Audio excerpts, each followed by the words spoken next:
എല്ലാവർക്കും പ്രിയ തട്ടിക്കൂട്ടിലേക്ക് സ്വാഗതം. അപ്പോൾ ഇന്നൊരു സ്വീറ്റ് റെസിപ്പി ആയിട്ടാണ് ഞാൻ വന്നിരിക്കുന്നത്. നമുക്ക് നുറുക്ക് ഗോതമ്പ് വെച്ചിട്ട് ഒരു പായസം ഉണ്ടാക്കാം. അപ്പോൾ അതിന് വേണ്ടിയിട്ട് ഞാനിവിടെ 1/2 കപ്പ് നുറുക്ക് ഗോതമ്പ് എടുത്തിട്ടുണ്ട്. അത് നന്നായിട്ട് കഴുകിയെടുത്തിട്ടുണ്ട്. ഇനി അതിലേക്ക് ഒരു 4 കപ്പ് വെള്ളം ഞാൻ ചേർക്കാൻ പോവാണ്.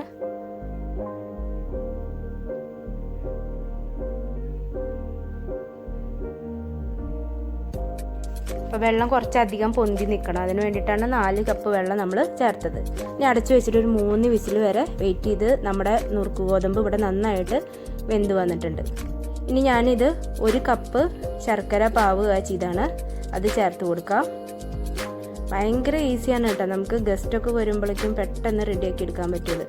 ഇനി നന്നായിട്ട് ആ ശർക്കരയും നമ്മുടെ നുറുക്ക് ഗോതമ്പും കൂടിയിട്ട് നന്നായിട്ടൊന്ന് യോജിച്ച് വരണം. അപ്പോൾ ഒരു 3 മിനിറ്റെങ്കിലും അത് തിളയ്ക്കാൻ വിടണം. എന്നിട്ട് നന്നായിട്ട് യോജിച്ച് വരണം.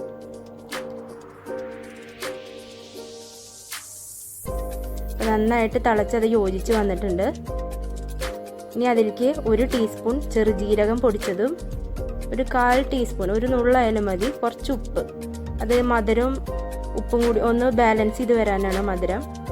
ഇനി അതിലേക്ക് നമ്മുടെ സാധാരണ പാല്, അത് 2 കപ്പ്, പശുവും പാലാണ്, 2 കപ്പ് ചേർത്ത് കൊടുക്കുക. അപ്പോൾ ഇപ്പം നിങ്ങൾക്ക് ഇത് കാണുമ്പോൾ കുറച്ച് ലൂസായിട്ട് തോന്നും, പക്ഷേ കുഴപ്പമില്ല. ഇത് നമ്മൾ ഉണ്ടാക്കി കഴിയുമ്പോൾ കുറച്ച് കഴിഞ്ഞ് ഇത് തിക്കായിട്ട് മാറും. അപ്പോൾ നമ്മൾ ഉദ്ദേശിക്കുന്ന കറക്റ്റുള്ള കൺസിസ്റ്റൻസി ആയിട്ട് മാറും.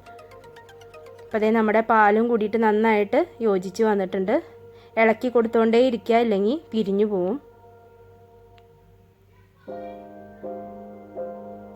അതേ നമ്മുടെ പായസം ഇവിടെ റെഡി ആയിട്ടുണ്ട്. ഇനി നമുക്ക് അതിലേക്ക് കുറച്ച് നാളികേരം കൊത്തിയരിഞ്ഞത് ഒന്ന് വറുത്തെടുക്കാം. അതിന് വേണ്ടിയിട്ട് ഞാനിവിടെ 2 ടേബിൾ സ്പൂൺ നെയ്യ് ചൂടാക്കി എടുത്തിട്ടുണ്ട്. ഇനി അതിലേക്ക് 1 ടേബിൾ സ്പൂൺ നാളികേരം കൊത്തിയരിഞ്ഞത് ഇടാൻ പോവാണ്. അപ്പോൾ നാളികേരം തന്നെ വേണമെന്നൊന്നുമില്ല, നിങ്ങൾക്ക് അണ്ടിപ്പരിപ്പും മുന്തിരി ആയാലും ചേർത്ത് കൊടുക്കാം. അപ്പോൾ ഈ കളറായി കഴിഞ്ഞാൽ നമുക്കത് മാറ്റിയിട്ട് പായസത്തിലേക്ക് ഇട്ട് കൊടുക്കാം.